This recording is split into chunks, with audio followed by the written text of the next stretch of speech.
What's up guys, it's me Jeremy, and today I want to talk about the most powerful mechanic in the entire game, and that is kiting. Kiting is a vastly underestimated mechanic in low ranking play, and definitely needs to be utilized a lot more. Let's get started. Now the reason why kiting is so damn strong of a mechanic is because it allows you to take absolutely zero damage while still outputting almost your full DPS onto a target.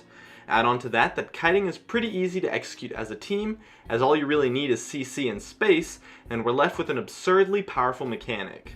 Kiting is so powerful that it's pretty much the sole reason why the support role exists in the first place.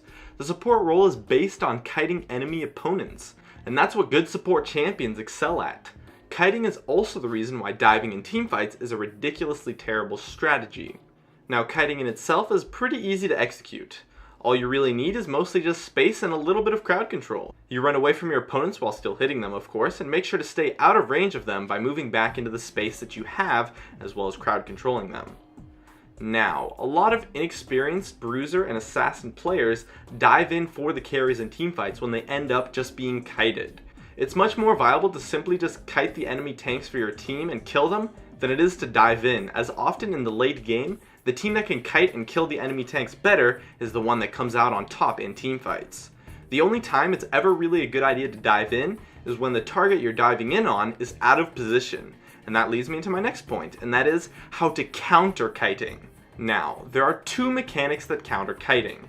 One counters it really well, and one not so well at all. The mechanic that does just okay versus kiting is mobility. Mobility can prevent you being kited, but the thing is that your target will likely have a mobility ability of their own to counter your mobility. So the true counter here to kiting is flanking. Flanking is likely the only contestant to kiting for being the most powerful mechanic in the game, since flanking is just such a strong strategy due to the fact that it completely destroys the kiting mechanic.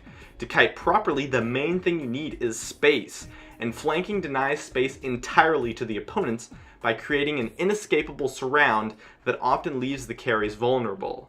In a standard teamfight, the tanks will be in front and the carries in the back, so by starting the fight with a flank from the back, you force the carries to be out of position by switching what is the front and what is the back for the opponents, thus eliminating their space.